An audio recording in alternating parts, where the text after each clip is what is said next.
Pilkada serentak digelar masih November mendatang. Sejumlah nama pun mencuat, bahkan sudah ada yang ditetapkan sebagai bakal calon kepala daerah. Di Pilkada Jakarta, nama Anies Baswedan resmi diusung Partai Keadilan Sejahtera atau PKS. Anies pun menyebut terbuka jika ada parpol lain yang ingin bergabung. Selain nama Anies yang mencuat, nama lain yang bermunculan ialah Ridwan Kamil hingga nama putra Presiden Joko Widodo, Kaesang Pangarep. Sekjen PKS Abu Bakar Ahabsi menyebut, Presiden Jokowi menyodorkan nama Kaesang Pangarep ke sejumlah partai politik untuk diusung menjadi cawagup di Pilgub Jakarta 2024. Hal ini disampaikan oleh Sekjen PKS saat ditanya, bagaimana tanggapan PKS terkait kemungkinan cawe-cawe Jokowi di Pilgub Jakarta 2024. Mungkin soal isu cawe-cawe Pak Jokowi di pilkada ini kan sudah biasa ada cawe-cawe mulai dari presiden sampai mana.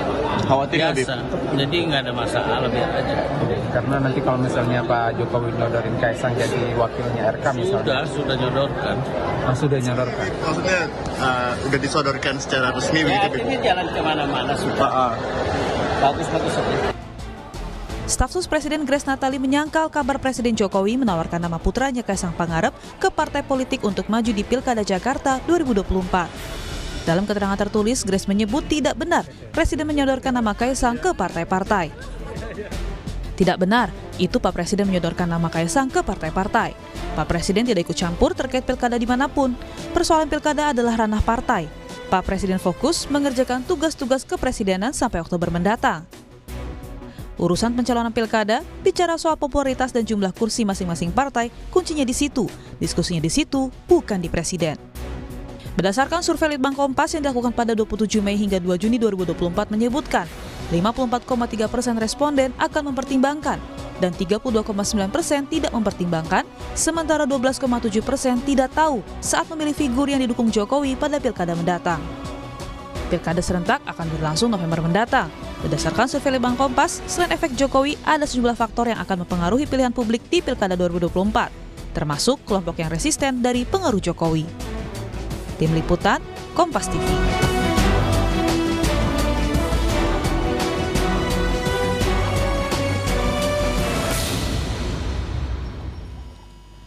Pilkada Jakarta masih menarik diperbincangkan. Terlebih nama-nama yang mencuat, layak dipertimbangkan dan diprediksi akan berlangsung sengit.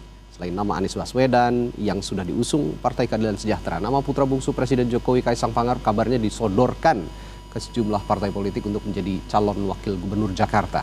Lalu apakah ini menjadi sinyal adanya Jokowi Effect di pilkada mendatang? Berpengaruhkah? Kita bahas bersama sejumlah narasumber yang hadir di studio. Ada Ketua DPP PDI Perjuangan Nusirwan Sujono dan pakar komunikasi politik Universitas Nasional Profesor Lely Aryani. Selamat pagi Bu Lely. Pak Nusirwan. Selamat pagi. Assalamualaikum. Serta waalaikumsalam warahmatullahi wabarakatuh. Serta melalui sambungan Zoom virtual ada Wakil Ketua Umum Partai Gerindra Habibur Rahman. Selamat pagi Bung Habib. Selamat pagi, Assalamualaikum. Waalaikumsalam warahmatullahi wabarakatuh. Saya ke Bung Habib dulu deh kalau gitu. Benar nih ya, Mas Kaesang dan Partai Gerindra ini masuk ditawari dalam radarnya Pak Jokowi jadi pasangan RK Kaesang katanya. Dorongan dari Partai Gerindra, betul ini? Kami belum mendapat informasi ya soal apakah ada tawaran dari Pak Jokowi terkait putra beliau untuk maju di Pilgub DKI. Tapi memang kalau dari grassroots kami, dari konstituen kami Partai Gerindra, ya nama Kaesang juga muncul gitu loh. Kalau kami ini kan pengambilan keputusannya dari grassroots, diusulkan ke DPC, lalu ke DPD, dan pada akhirnya dibahas di DPP dan diputus oleh Pak Prabowo. Nah, kalau pemutusnya memang nanti akhirnya pada Pak Prabowo. Tapi sampai saat ini seperti saya sampaikan di awal, ya, saya tidak ada dapat informasi apakah ada tawaran tersebut dari Pak Presiden Jokowi. Oke. Tapi terlepas ada atau tidak tawaran dari Pak Jokowi kepada Partai Gerindra untuk mengusung Mas Kaesang gitu ya, berpasangan dengan RK. Anda melihat sosok Pak Jokowi ini masih punya pengaruh di pilkada yang akan diselenggarakan nanti 27 November? Ya pasti tentunya ya, karena masyarakat kita adalah melihat karakter dan rekam jejak tokoh-tokoh politiknya. Kalau ada tokoh-tokoh politik yang dinilai baik ya, baik rekam jejak maupun karakternya disukai, maka apa yang di-endorse oleh beliau tentu akan berpengaruh. Jangankan selevel presiden 10 tahun seperti Pak Joko Widodo, di berbagai daerah banyak, misalnya di kota kelahiran saya di Bandar Lampung ada calon anggota legislatif adalah putri dari mantan wali kota berapa periode sebelumnya mencantumkan nama ayahnya di billboard dan akhirnya mendapatkan suara yang signifikan. Oke. Begitu juga saya sendiri mengalami ya di dapil saya ya, ada keponakan saya, anak dari kakak saya dikenal orang karena memang beliau keponakan saya. Ya, terpilih juga gitu loh. Karena memang ada apresiasi rakyat kepada saya di dapil saya. Nah, ini adalah contoh betapa endorsement itu berlaku. Tetapi, nah tetapinya tolong digarisbawahi ya. Sebesar apapun endorsement dan dari siapapun, masyarakat akan tetap menilai ya karakter dan rekam jejak si calonnya sendiri. Ya, sehebat apapun endorsement, kalau calonnya nggak bisa didorong ya tentu nggak akan terpilih. Ya, ada pengaruh begitu ya sedikit banyak dari Pak Jokowi. Ini terbukti dari analogi-analogi kecil yang Anda contohkan tadi. Tapi ya kerja-kerja politik dan kalau kata Pak Erlangga, Ketua Umum Partai Golkar, local wisdom tetap ada kalau di pilkada, begitu ya kurang lebih ya, Bung Habib ya? Bukan persoalan local wisdom, itu berlaku dimanapun saya pikir ya, nggak hanya lokal di Indonesia, di seluruh dunia begitu juga. Kalau ada tokoh-tokoh yang disegani, ya dianggap bagus oleh masyarakat, maka tokoh lain yang di-endorse akan mendapat pengaruh baiknya. Kita lihat di hampir semua negara di seluruh dunia seperti itu. Oke, saya ke Pak Nusirwan. Pak Nusirwan, ini ada fakta menarik yang dipotret oleh survei Litbang Kompas ini yang diselenggarakan dari 27 Mei hingga 2 Juni 2024. Di sana Litbang Kompas bertanya, responden yang mempertimbangkan paslon pilkada dalam memilih kepala daerah, apakah Anda mempertimbangkan untuk memilih calon yang memiliki hubungan kedekatan dengan Presiden Jokowi? Hasilnya cukup mengejutkan. 54,3% mengatakan ya betul. Apa respons Anda soal survei ini? Apakah masih pengaruh sebegitu kuat ya cawe-cawenya Pak Jokowi ini di pilkada serentak nanti? Terima kasih. Selamat pagi. Assalamualaikum. Jadi mendasari kepada survei tersebut bisa saja demikian.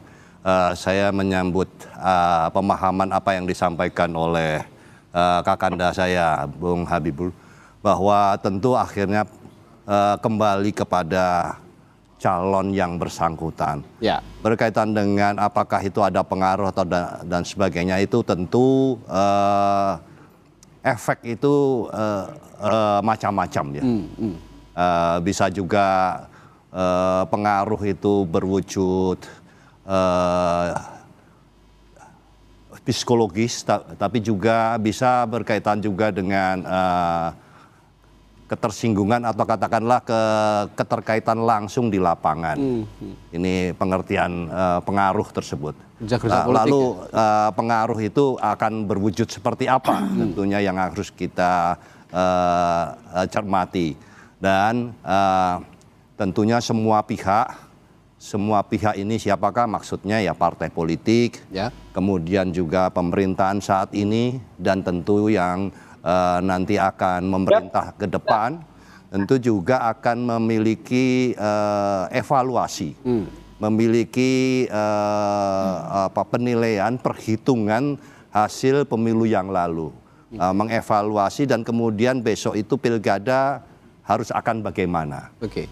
Termasuk diantaranya tentu kalau misalnya berkaitan dengan pengaruh, sebaiknya tentu harapannya tentu pemerintahan saat ini yang harapannya tentu akan memberikan legacy, kebijakan, langkah-langkah yang dicatat baik. Jadi itu harapan kami.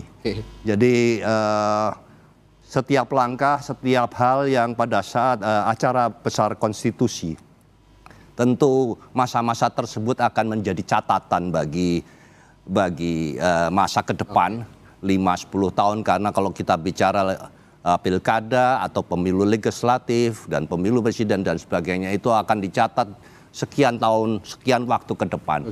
Dan itu harapannya tentu semua akan meninggalkan jejak, meninggalkan rekam jejak yang baik, menjadi catatan yang baik apa saja yang terjadi pada saat itu. Sehingga tentu pengaruh itu kalau pengaruh baik, Tidak masalah. Wajar-wajar saja itu akan menjadi penilaian masyarakat, publik, rakyat untuk memilih.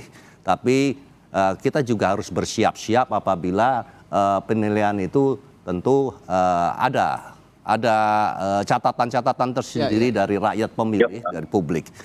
Demikian. Jadi saya tadi sepakat, tentu akhirnya kembali kepada calon, seperti Bung Habibur tadi sampaikan, dan ya tentu bahwa beberapa catatan-catatan itu yang lain, yang lalu, dan besok akan bersikap seperti apa, tentu itu akan menjadi penilaian tersendiri.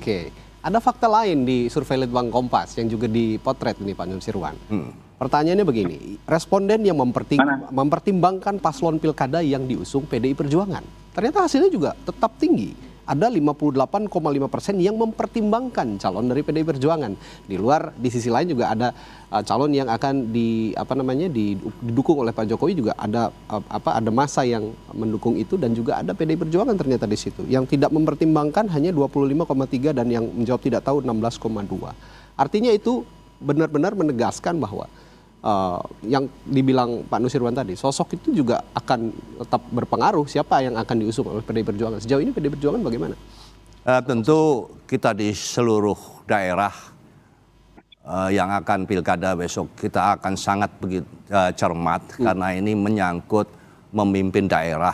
Kita sangat bertanggung jawab atas calon yang akan kami ajukan. Prosesnya tidak sederhana, melalui beberapa tahapan, dan itu harapannya itu adalah kalau mengirim calon itu sebetulnya siapa tuh yang bertanggung jawab sebetulnya adalah berdasarkan berdasarkan regulasi, berdasarkan ketentuan undang-undang adalah partai politik yang mengajukan. Maka partai politik itu sebetulnya garda depan untuk bertanggung jawab terhadap calon yang akan diajukan. Nah, dia nanti yang akan memimpin daerah, dia akan bagaimana ke depan kelak di daerah tersebut.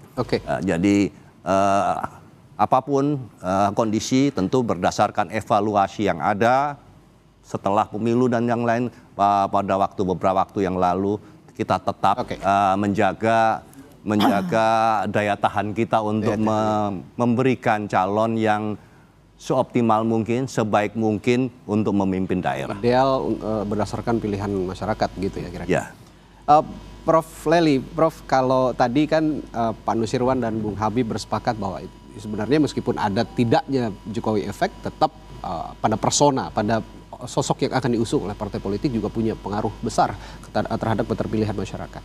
Tapi di sisi lain juga Pak Nusirwan menekankan bahwa boleh ada pengaruh, tapi legacy yang baik, yang buruk ya jangan diikuti dan jangan diingat-ingat terus begitu untuk penataan demokrasi yang lebih positif ke depan. Anda melihat ini bagaimana soal Jokowi effect di pilkada serentak? Jawab sekarang. Silakan. Takutnya iklan deh. Ya, sebenarnya politik itu sendiri dan komunikasi politik itu sendiri adalah tentang influence dan influencer. Nah, apa yang dinyatakan oleh Mas Habibur Rahman, ananda saya nih, Mas Habibur Rahman itu kita bisa menilainya dari dua sudut sebenarnya ya. Antara objektif kuantitatif sama subjektif interpretif. Nah, jadi yang dikemukakan oleh Mas Habibur adalah yang objektif kuantitatif. Nah, kita bisa melihatnya dari sisi lain yang subjektif interpretif. Artinya begini, setiap pengaruh yang diberikan dan bagaimana cara mempengaruhinya itu tergantung pada relasi patron klien yang ada pada saat ini. Jadi notabene kita akui Pak Jokowi masih berkuasa, jadi Litbang Kompas tidak terlalu mengejutkan untuk menghasilkan data semacam itu. Termasuk juga tadi dukungan terhadap munculnya calon dari PDIP yang didukung jauh lebih besar kayak yang tadi 58% ya. Nah, dinamika semacam inilah yang harus kita baca. Sejatinya ketika relasi patron klien itu dikedepankan, siapapun sosoknya, sepanjang si patron ini masih berkuasa, masih punya wewenang, masih punya jabatan, masih punya kedudukan, dan si klien masih punya loyalitas, dukungan, kesetiaan, dan sebagainya, maka relasi ini terus akan berlangsung. Jadi kalau sekarang Kaisang disodorkan, Jokowi efek pasti berlaku. Tapi nanti pada saat pemilihan belum tentu. Jadi biasanya begitu yang terjadi. Ini Scott dan Roninger membatasi dengan jelas tentang teori ini. Sepanjang kesemua unsur tadi ada di antara keduanya, si patron dan si klien, anggaplah dari Kim, Koalisi Indonesia Maju kan adalah si klien-kliennya si patron, maka relasi itu akan tetap berlangsung. Tapi seandainya satu saja di antara semua unsur itu ada yang putus atau hilang, makanya relasinya akan berubah. Nah, itu biasanya yang terjadi dalam teori. Sepanjang 34 tahun saya belajar, meneliti, dan kemudian bisa menganalisis banyaknya. Kalau kita boleh simpulkan sementara ini, Prof. Kalau di Pilkada 2024 ini nanti pertarungannya adalah mesin politik yang kuat versus Jokowi Effect. Kalau Pak Nusirwan kan mengatakan PDI Perjuangan punya tanggung jawab penuh untuk mengusung calon-calonnya dan juga mesin-mesin partai yang harus dijaga kekuatannya. Dan saya lihat juga di survei Litbang Kompas masih cukup besar kepercayaan masyarakat untuk mendukung nanti siapa yang akan didukung PDI Perjuangan. Tapi di sisi lain juga ada Jokowi Effect. Jadi pertarungannya itu Jokowi Effect versus mesin partai. Anda sepakat dengan kesimpulan sementara? Iya, pasti. Dimanapun, baik pilpres maupun pilkada, provinsi, kota, atau kabupaten, mesin partai itu adalah penyokong paling utama. Tentu saja di samping properti lainnya yang notabene harus disiapkan oleh mesin partai akan bergerak kalau ada propertinya. Nah, propertinya kalau dia didukung penguasa itu akan aman, gitu. Jadi ini yang saling berkelindang, ibaratnya dia simbiosis mutualis antara figur yang diusung yang notabene kadang-kadang tidak penting popularitas, tapi dia didukung oleh penguasa yang kemudian punya segala amunisi untuk menggerakkan mesin partai, sehingga partainya bergerak. Tapi partainya besar, tapi mereka nggak punya amunisi, nggak juga bergerak. Biasanya juga bisa bergerak seperti itu. Jadi sementara ini kita sepakat ya bahwa Pilkada 2024 adalah Jokowi Effect versus mesin-mesin partai yang kuat, termasuk PDI Perjuangan. Saya lihat tadi angkanya masih tinggi. Tapi begini, ada juga yang disimpulkan oleh survei Litbang Kompas. Saya bacakan. Yang pertama, ada soal potensi resistensi terhadap keterpilihan calon di Pilkada 2024. Yang pertama, resistensinya adalah pada kelompok pemilih partai politik ataupun pemilih capres-cawapres pada pemilu 2024 masing-masing menyimpan potensi pemilih yang tidak akan menjadikan arah dukungan kepada Jokowi sebagai pertimbangan memilih di Pilkada.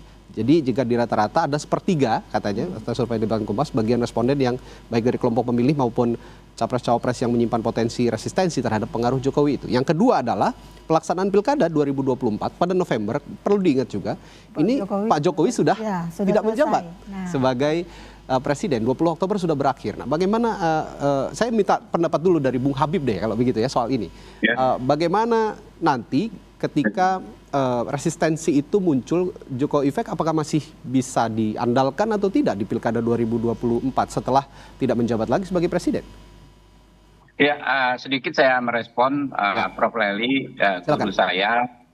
Mohon izin saya sedikit berbeda sudut pandang ya, berdasarkan pengalaman saya 2 kali terlibat dalam tim ses di Jakarta, ya, tim ses pemenangan Pak Jokowi Ahok dan tim ses pemenangan Anies Sandi. Dan saya 2 kali terpilih di Dapil DKI Jakarta 1. Ya, kalau di Jakarta memang agak unik ya, teori-teori yang umum mungkin perlu dicek lagi ketika diaplikasikan di Jakarta. Jakarta itu ketika Pak Jokowi menang, ya, itu dia melawan kekuasaan, yaitu Pak Poke. Karena yang di-endorse kekuasaan waktu itu adalah Pak Poke yang dari Partai Demokrat yang saat itu sedang berkuasa tahun 2012. Ya. Sebaliknya ketika Pak Ahok kalah, ya, Pak Anies menang di 2017, itu juga bukan pihak yang di-endorse oleh kekuasaan. Tapi perlawanan kekuasaan, karena yang di-endorse kekuasaan adalah justru Pak Ahok. Ya. Yang waktu itu presidennya adalah Pak Jokowi. Jadi nggak bisa di Jakarta ya, teori-teori bahwa kekuasaan itu punya pengaruh yang selalu maksimal ya bisa berlaku.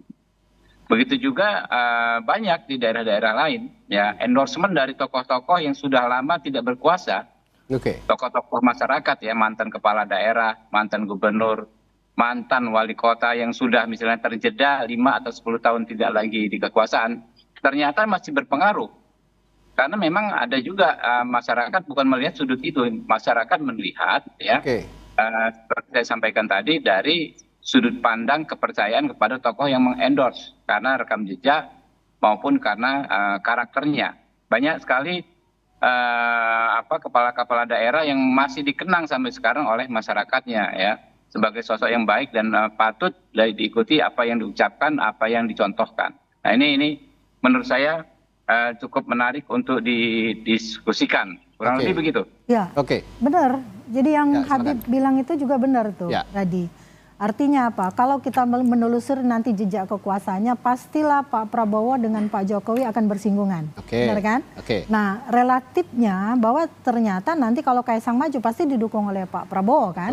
Nah, ini fenomena yang diceritakan Habibur bisa saja terjadi. Meskipun didukung oleh Pak Prabowo, bisa juga dia didukung kekuasaan, tidak terpilih seperti Ahok yang tidak terpilih didukung oleh Pak Jokowi.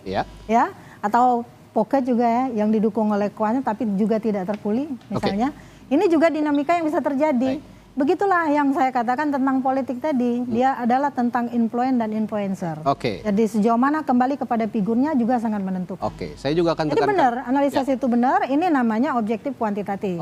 Tapi kalau subjektif interpretatif itu yang terjadi. Saya akan tekankan kembali nanti setelah jeda kepada para narasumber saya bahwa nanti pada 27 November 2024 Presiden Joko Widodo sudah tidak lagi menjabat sebagai presiden. 20 Oktober masa jabatannya habis bersama Wakil Presiden Ma'ruf Amin. Nah, yang saya akan ingin tekankan juga nanti, apakah pilkada ini semua jadi pasar bebas bagi para calonnya, atau ada yang menjadi pasar bebas tapi tetap juga akan ada yang menjadi simpul-simpul kekuatan Presiden Jokowi di Pilkada 2024. Atau pasar gelap. Atau pasar gelap. Saya akan bahas itu setelah jeda di Sapa Indonesia Pagi. Tetap bersama kami.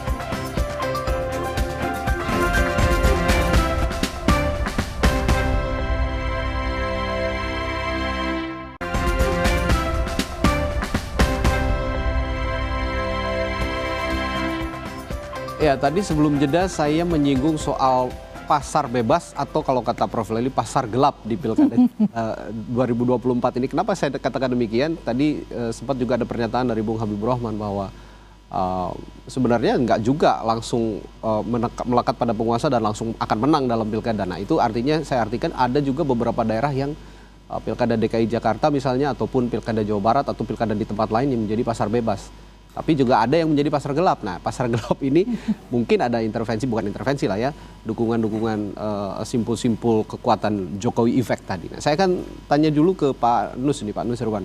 Kalau begitu PDI Perjuangan akan mengambil kesempatan di celah-celah pasar bebas ini di Jakarta maupun di daerah manapun yang menyelenggarakan pilkada. Seperti apa yang strategi yang diterapkan nantinya untuk melawan Jokowi effect ini? Karena punya kekuatan mesin partai yang luar biasa juga PDI Perjuangan ini.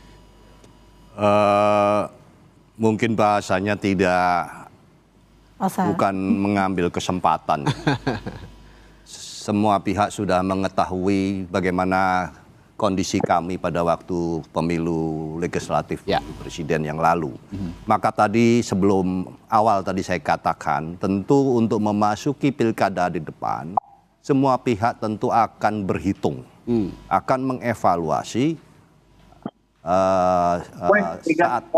saat nanti pemilihan pilkada ke depan ini harus mengambil langkah seperti apa, dan itu strategi itu tentu akan secara cermat untuk di seluruh daerah tentu akan diperhitungkan dengan sebaik mungkin. Nah, khusus untuk Jakarta, apalagi Jakarta tentu punya karakter, punya di sini ibu kota negara. Kota metropolitan. Kalau ibu kota negara katanya sudah pindah. Gitu. Tetap tapi metropolitan. Kota metropolitan. Dan di sini masih menjadi pusat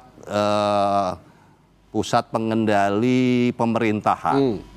Pengendali pemerintahan ya, semua instansi-instansi yang berkompeten terhadap setiap acara-acara konstitusi besar tetap akan ada di Jakarta. Dikendalikan di sini. Maka termasuk diantaranya tentu warga rakyat Jakarta juga akan melihat langsung apa yang akan dilakukan.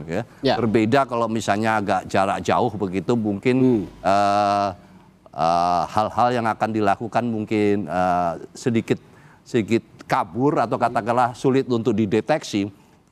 Maka untuk di Jakarta ini agak berbeda karena semua dengan mudah akan melihat. Maka tadi saya katakan bahwa ini sebetulnya adalah kesempatan untuk kita semua melangkah dengan baik. Karena itu akan menjadi catatan kelak di kemudian hari. Kepada siapa? Kepada semuanya.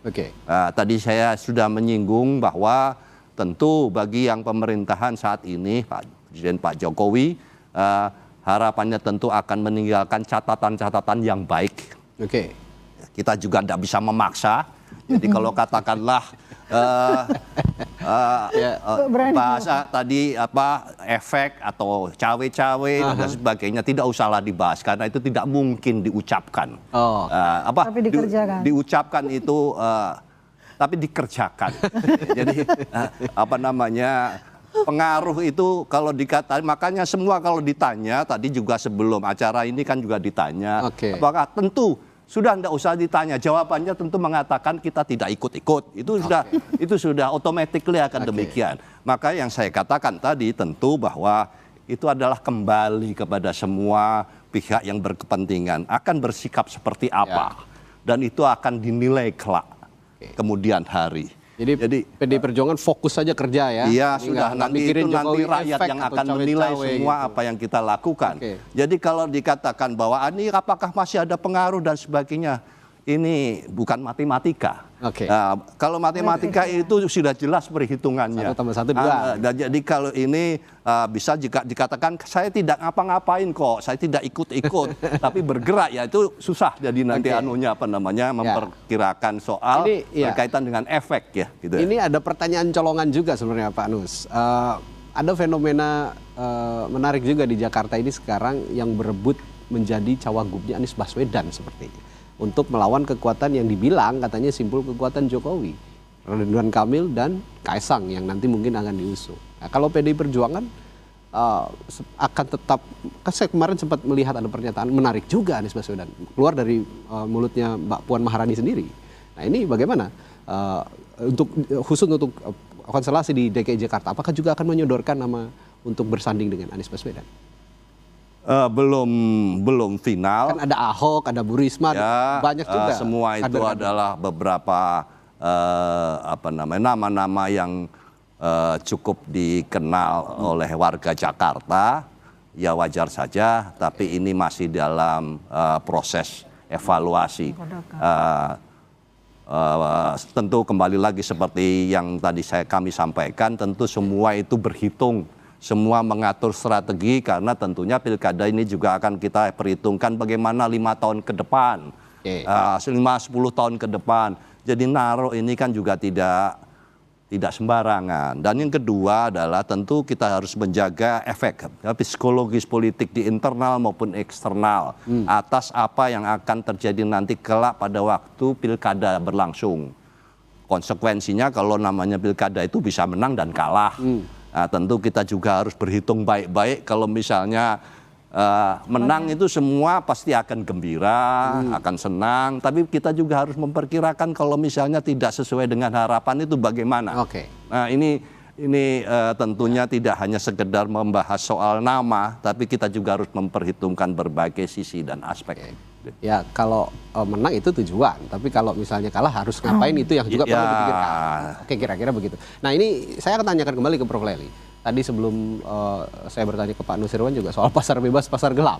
Saya akan bertanya daerah-daerah mana saja pilkada serentak ini, terutama provinsi lah ya, yang terbebas dari pasar gelap atau masih menjadi pasar bebas. Tapi mana juga yang menjadi pasar gelap.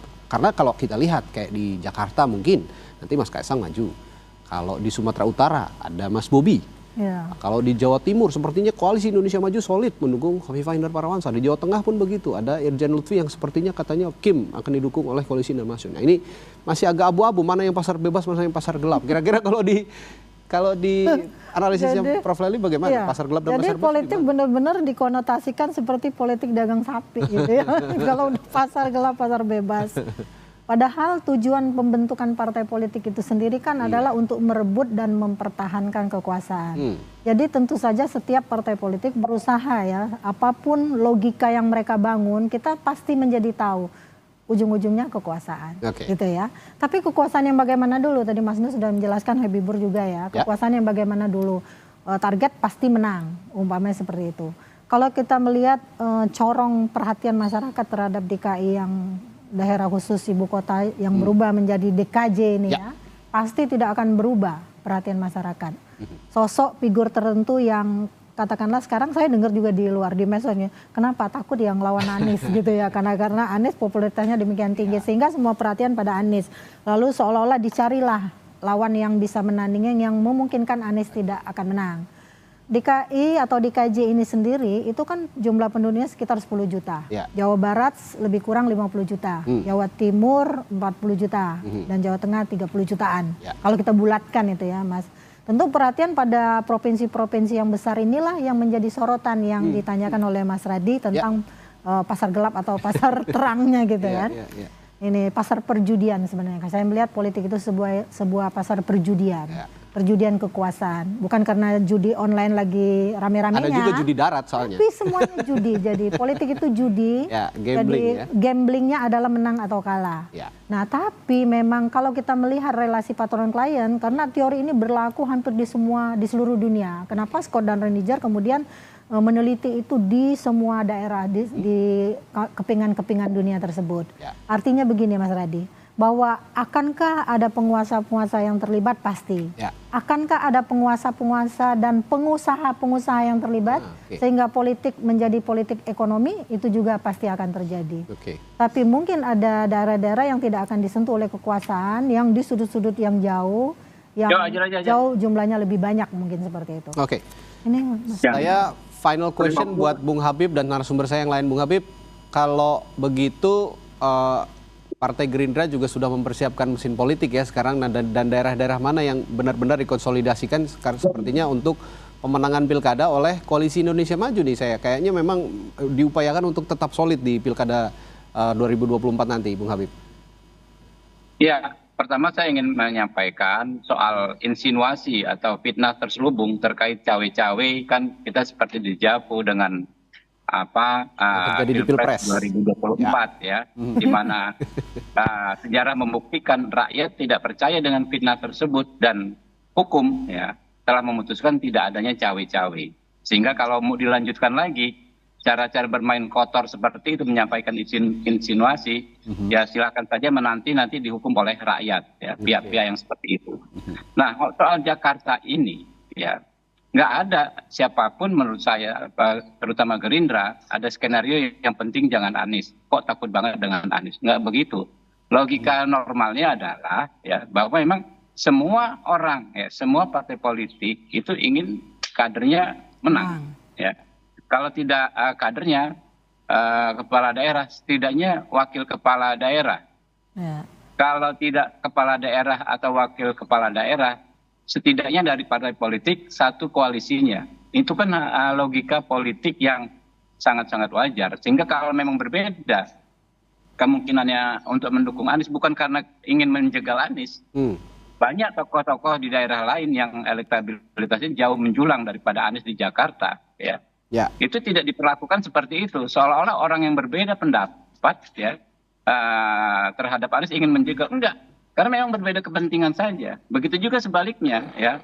Misalnya ada orang yang akan mengatakan, kok takut banget sih dengan keluarga Pak Jokowi? Kok takut banget dengan anaknya Pak Jokowi? Sehingga berbagai cara dilakukan untuk menjegal ya dalam konteks penggalangan opini dan lain sebagainya terhadap keluarganya Pak Jokowi dan anaknya Pak Jokowi. Karena itu kita menyepakati adanya sistem, adanya regulasi. Ya, kita jalankan saja semua kepentingan kita sesuai dengan sistem dan regulasi yang berlaku. Nah, khusus untuk Partai Gerindra ya. Tadi dikatakan soal kita bicara soal relasi antara kekuasaan dengan pemenangan. Partai Gerindra dan Pak Prabowo ini unik ya. Kami ini 2 kali ya menghadapi kekuasaan di DKI dan menang di saat kami tidak sedang berkuasa. Dan kondisinya ekstrim to ekstrim ya kan. Yang tadinya kami dukung, kami hadapi di periode berikutnya. Nah, kalau di situasi sulit seperti itu saja kami bisa 2 kali menang, maka ya menurut saya logika formalnya ya di situasi saat ini yang jauh lebih baik, peluang kami untuk kompetitif jauh lebih besar. Tentu ini tidak untuk disombongkan menjadi menjadi dasar kami lupa diri. Tetapi setidaknya ini akan semakin membuat kami optimis ya. Dengan karakter Pak Prabowo, rekam jejak Pak Prabowo, hubungan baik dengan Pak Jokowi, rekam jejak Pak Jokowi, dan infrastruktur partai kami di Jakarta yang sangat-sangat kuat, ya kami insya Allah ya ketika kami sudah bisa memutuskan bersama partai-partai lain pasangan calonnya, insya Allah mau lawan Anies sekalipun, insya Allah kami sangat-sangat optimis. Ini adalah salah satu statement kuat dari seorang Habibur Rahman bahwa meskipun di luaran sana mengatakan ada Jokowi effect, Partai Gerindra juga punya kader yang militan loh, kira-kira seperti itu ya untuk memenangkan pilkada dimanapun termasuk di DKI Jakarta. Tapi saya akan bertanya ke Pak Nusirwan terakhir. Saya juga sadar betul bahwa Pak Nusirwan tidak akan mengomentari soal Jokowi effect ataupun cawe-cawenya karena tadi fokus untuk memenangkan para calonnya di pilkada serentak nanti di berbagai daerah. Nah, saya akan tanyakan daerah-daerah mana saja yang sebenarnya potensial untuk dimenangkan oleh PDI Perjuangan, terutama di Pulau Jawa dan Sumatera nih yang punya pengaruh besar terhadap konstelasi nasional. Jadi karena pilkada yang akan datang ini jumlahnya demikian besar. Dan tentu bahwa kita tidak bisa mengesampingkan berbagai kondisi pada saat pemilu legislatif, pemilu presiden yang lalu. Tentu kerja keras kita tentu mau tidak mau harus lebih serius, dan keras lagi ya. Lebih keras lagi karena ini berkaitan dengan personal ya. Paling sulit itu adalah SDM ini. Jadi memilih calon itu bukan pekerjaan hal yang mudah.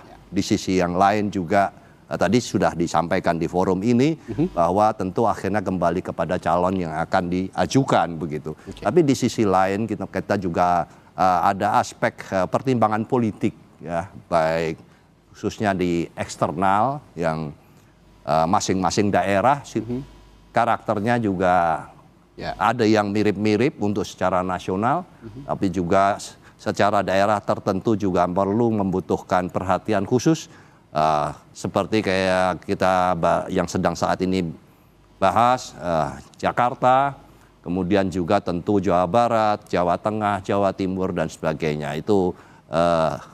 Sumatera, dan itu tentu kita tidak akan mengesampingkan, tidak ada juga daerah yang dinomorduakan begitu, seolah-olah tidak memikirkan hal yang ini, tidak mungkin karena kita ada di seluruh Indonesia, jadi itu perhatian itu tetap yang penting kita lakukan fokus secara menyeluruh. PDI Perjuangan tetap logikanya fokus kader dan tetap prioritas ya. Ya, tapi kader tetap prioritas sepertinya begitu ya untuk PDI Perjuangan karena bagaimanapun kan pilkada serentak ini juga akan menentukan konstelasi politik 5 tahun ke depan, stabilitasnya seperti apa termasuk untuk kepentingan partai politik. Nah, terakhir juga ke Prof. Lely untuk kemudian disimpulkan bahwa apakah betul pilkada serentak ini nanti akan menentukan konstelasi politik nasional dan stabilitas politik nasional 5 tahun ke depan. Karena kemarin beberapa petinggi di Koalisi Indonesia Maju termasuk dari Golkar ini mengatakan bahwa kenapa kita ingin memenangkan seluruh pilkada? Karena untuk menstabilkan atau mengamankan stabilitas jalannya pemerintahan Prabowo Gibran nanti 5 tahun ke depan. Anda sepakat dengan pemahaman bahwa ini akan menjadi penentu? Itu mungkin salah satu variabel yang ditentukan oleh Koalisi Indonesia Maju. Tapi dalam politik kan variabelnya tidak tunggal. Nah, variabel yang jamak bahkan multi ini juga sangat menentukan. Sekuat apapun dukungan karena dalam politik itu tidak ada yang permanen, tidak ada yang menetap koalisinya seperti itu.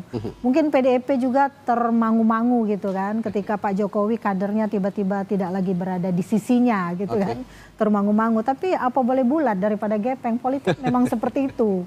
Nah, dinamika semacam ini mungkin yang dibaca oleh Kim sehingga ingin menentukan pokoknya tiap daerah harus lebih banyak daerah yang bisa kita rangkul untuk menentukan konstelasi politik ke depan, dan itu sebuah ambisi politik yang standar dan wajar ya, sepertinya ingin punya keinginan seperti itu karena memang 5 tahun ke depan ini kita tidak tahu akan seperti apa, masih buta karena memang ini politik itu berubah baru. bukan jam per jam, detik per detik.